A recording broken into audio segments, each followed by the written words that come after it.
Now to the growing problem of plastic waste in our oceans, something we've been hearing a lot about in the past few months. An all-woman international crew is on an expedition to analyze the so-called Great Pacific Garbage Patch. They've been sailing through what's said to be the densest ocean accumulation zone on the planet. Over 1,500,000 square kilometers of rubbish floating northeast of Hawaii. And that's over twice the size of Texas. Emily Penn, the expedition co-founder, has just arrived in Vancouver with the crew, and she told me how shocked they were by their findings. We really cannot believe what we've seen out there over the last 3 weeks. So much plastic in such a remote part of our planet. And 1,500,000 square kilometers of rubbish. When you were sailing through the area, what kind of research did you conduct? So we're looking at surface water samples using a manta trawl that we pull along the surface of the ocean, really to look at the microplastics, these tiny pieces that are smaller than your little fingernail.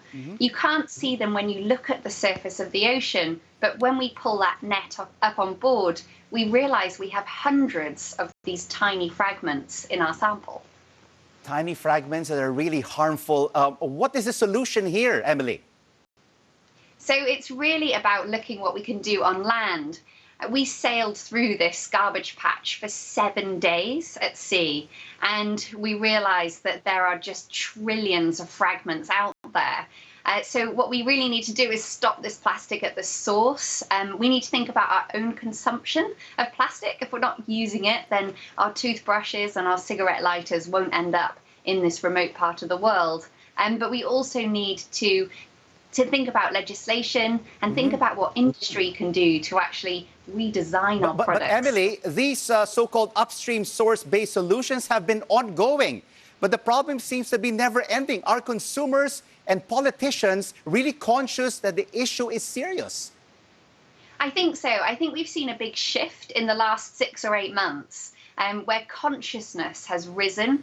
But the big challenge that we have now is how do we turn that awareness into action? And so I agree, we've still got a really long way to go to get there. But I think we've made the first step. We now know what's going on. We have a much better understanding of where the plastic's coming from, so we can realistically start tackling these solutions.